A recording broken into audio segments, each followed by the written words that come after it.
Bismillahirrahmanirrahim. Assalamualaikum warahmatullahi wabarakatuh. Perkenalkan, nama saya Dasin Aryo Atmanto dengan NIM 2088869. Di sini saya akan membahas atau mempresentasikan esai saya yang bertema mengoptimalkan bonus demografi untuk menuju Indonesia Emas pada tahun 2045 dalam bidang pendidikan.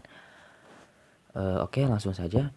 Bapak Presiden kita yaitu Bapak Joko Widodo mengatakan pada tahun 2030 sampai 2040 mendatang, Indonesia akan mendapatkan bonus demografi berupa penduduk yang produktif di usia 15 sampai 64 tahun.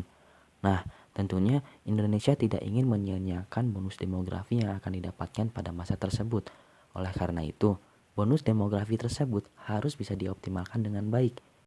Lalu bagaimana agar bonus demografi tersebut bisa dioptimalkan dengan baik?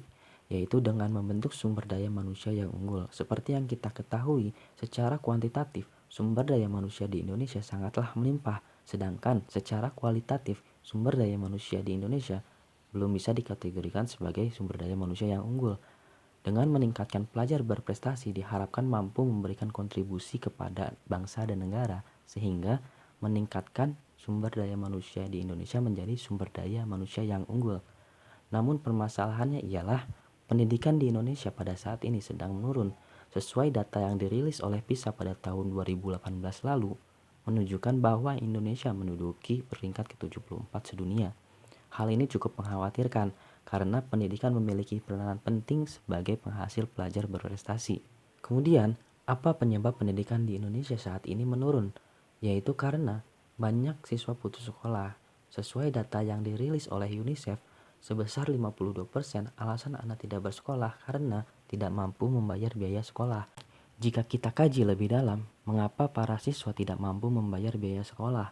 Permasalahan tersebut diakibatkan oleh meningkatnya kemiskinan di Indonesia. Sesuai data yang dirilis oleh Badan Pusat Statistik, sampai bulan Maret tahun 2020 kemarin, masih saja ada peningkatan kemiskinan di Indonesia.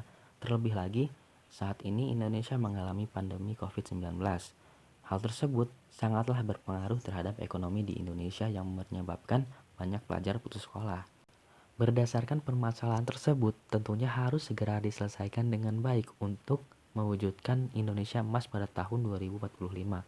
Oleh karena itu, saya selaku penulis menyarankan atau memberikan solusi berupa D-Card atau Donation of Education Card. Berikut adalah gambar ilustrasi dari D-Card tersebut. Kemudian, apa itu D-Card? D-Card adalah penjamin bagi para pelajar putus sekolah untuk melanjutkan pendidikannya secara layak. Apabila pelajar di Indonesia bisa melanjutkan jenjang pendidikannya sehingga semua pelajar memiliki jenjang pendidikan yang layak, maka presentasi jumlah sumber daya manusia di Indonesia akan meningkat. Nah, peningkatan sumber daya manusia tersebut sejalan dengan pemanfaatan bonus demografi yang akan diperoleh pada masa mendatang.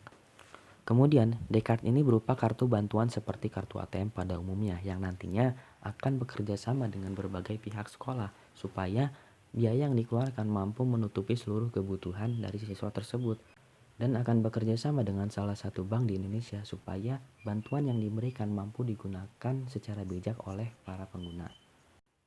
Lalu dari manakah sumber dana dari bantuan tersebut berasal? Perlu diketahui bahwa Descartes ini memiliki sistem donasi yang akan diajukan kepada masyarakat, sehingga masyarakat bisa berkontribusi langsung dalam program ini. Kesimpulannya ialah, Descartes ini adalah kartu bantuan dalam bidang pendidikan yang berperan sebagai penjamin bagi para pelajar guna mempersiapkan kualitas sumber daya manusia menjadi lebih baik. Sumber daya manusia di Indonesia perlu diolah secara tepat untuk mewujudkan negara Indonesia menuju emas pada tahun 2045. Dengan memberikan kesempatan bagi para pelajar yang putus sekolah untuk melanjutkan pendidikannya, diharapkan mampu memberi kontribusi lebih kepada bangsa dan negara. Sekian, terima kasih atas perhatiannya. Wassalamualaikum warahmatullahi wabarakatuh.